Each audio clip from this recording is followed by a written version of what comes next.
Ayah ibu tinggal di kampung sana. Terkadang ayah ibu kita tak sekolah, SD, SMP, SMA tak tamat. Dia sekolahkan kita SD, SMP, SMA, S1, S2, S3 dengan harapan hidup kita lebih baik daripada keadaan dia sekarang. Tapi apa yang membuat kita jarang untuk menjenguk mereka? Saya ingin sampaikan buat kita bersama. Ayah ibu kita tak tahu kita ni eselon 1, eselon 2, Pak. Ayah ibu kita tak tahu pangkat PNS kita 3A, 3B, 3C, 3D, 4A, 4B, 4C, 4D. Ayah ibu kita tak tahu kita ni public figure. Ayah ibu kita tak tahu dan tak mau tahu. Yang dia tahu kita ni anaknya. Ayah ibu kita tak tahu kita punya sawit berapa. Ayah ibu kita tak butuh mobil kita. Dia tak butuh rumah kita. Tapi yang dia butuhkan kita. Apa yang membuat kita jarang untuk menjenguk mereka? Orang ibu sedang menelpon anaknya. Ibunya nelpon anaknya. Assalamualaikum nak. Waalaikumsalam kata anaknya. Kata ibunya, nak, sudah 1 bulan kau tak tengok ibu. Apa yang membuat engkau berhalangan, nak? Apakah kau sibuk dengan pekerjaanmu? Minggu yang kedua, ibunya telpon lagi. Assalamualaikum, nak. Kata anaknya, waalaikumsalam. Kata ibunya, nak, ibu dapat kabar, apa engkau baru beli mobil baru? Apa betul, nak? Kata anaknya, betul, bu. Kata ibunya, alhamdulillah, nak. Ibu bangga, kau pandai menyenangkan hati anak istrimu. Minggu yang ketiga, ibunya telpon lagi. Assalamualaikum, nak. Kata anaknya, waalaikumsalam. Kata ibunya, nak, ibu dapat kabar bahwa engkau baru beli rumah baru. Apa betul, nak? Kata anaknya, betul, bu. Kata ibunya, alhamdulillah, nak. Ibu senang kau bertanggung jawab dengan anak istrimu. Minggu yang keempat, ibunya telpon lagi.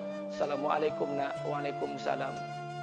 Kata ibunya, nak, tadi ibu pergi ke pasar, ibu jumpa temanmu di pasar. Kata temanmu di pasar, temanmu banyak bercerita tentang kamu. Kata temanmu tadi, kamu baru beli anak anjing seharga 40 juta dari negeri Belanda. Apa betul, nak? Kata anaknya, betul. Kata ibunya, nak, dengarkan pesan ibu untuk terakhir kalinya. Apa pesan ibunya? Wahai anakku, engkau pelihara 1 ekor anjing. Kau siapkan harga anjing 40 juta. Kau siapkan rumah untuk anjingmu depan rumahmu. Kau jaga anjingmu pagi, siang dan sore. Kau mandikan anjingmu pagi, siang dan sore. Kau kasih makan anjingmu pagi, siang dan sore. Demi Allah, nak, dengarkan pesan ibu untuk terakhir kalinya. Apa kata ibunya? Demi Allah, nak, demi Allah. Kalau seandainya Allah menciptakan ibu, kalau seandainya Allah menciptakan ibu untuk yang kedua kali di muka bumi ini, nak, demi Allah, ibu tak ingin terlahir sebagai manusia. Ibu ingin lahir sebagai seekor anjing, biar berada depan rumahmu dan melihat wajahmu setiap hari. Ibu kita tak butuh harta kita, Pak. Dia tak butuh uang kita, dia butuh kita. Apa yang membuat kita jarang untuk menjenguk mereka? Pantas hidup kita tidak berkah. Pantas rumah tangga kita tidak sakinah. Karena hubungan dengan ayah ibu kita rusak selama ini. Masih ada kesempatan, masih. Yang jauh telpon, yang dekat kunjungi mereka. Demi Allah, kita butuh keberkahan doa mereka. Yang sudah meninggal, ziarahi kuburnya dan doakan mereka. Imam As-Syafi'i berkata, apa kata Imam As-Syafi'i? Manusia zalim, manusia bodoh, kalian tak tahu apabila ayah dan ibu kalian mengangkat tangan di malam hari, dia berdoa kepada Allah untuk anaknya. Doanya cuma sekali, malamnya cuma sekali, hanya sekali saja doanya. Apa kata Imam Syafi'i? Sekali doa ayah dan ibu kalian sudah cukup bagi Allah untuk menjadikan kalian anaknya berkah dunia akhirat. Hari ini berapa banyak doa ayah dan ibu kita, tapi tidak ada keberkahan buat anak mereka. Kenapa? Hati mereka tersakiti. Maka pulang, Pak, cari mak bapak kita. Kita punya rumah hari ini, Bu, kita punya rumah, punya harta, punya uang, punya pekerjaan, punya kekayaan, punya sawit.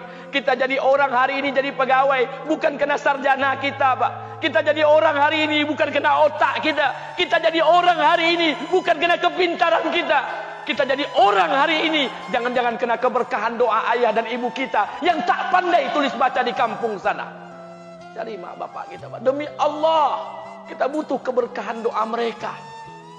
Apa guna di kehidupan dunia sementara Allah tidak ridho dengan kehidupan kita? Pantas amal kita tertolak di sisi Allah.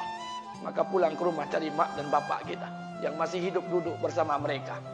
Kalau seandainya kita tak bisa membahagiakan mereka, jangan pernah menyusahkan mereka. Kalau seandainya kita tak bisa membuat mereka tertawa, jangan pernah membuat mereka menangis. Demi Allah, kita hanya punya 1 ayah kandung. Kita hanya punya 1 ibu kandung.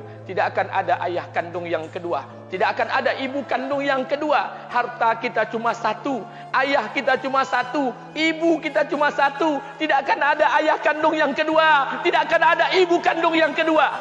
Pangkat jabatan bisa dicari, harta bisa diraih. Kesempatan membahagiakan ayah dan ibu kita hanya sekali di kehidupan dunia ini, Pak. Pulanglah. Ketika mereka memanggil, tinggalkan istri, tinggalkan pekerjaan, tinggalkan semua proyek kita. Demi Allah, datangi mereka. Kata Nabi, sesaat kalian duduk bersama ayah dan ibu kalian akan mendatangkan keberkahan. Kenapa kalian tidak duduk bersama mereka? Jangan-jangan inilah yang menjadi penyebab amal-amal kita tertolak di sisi Allah.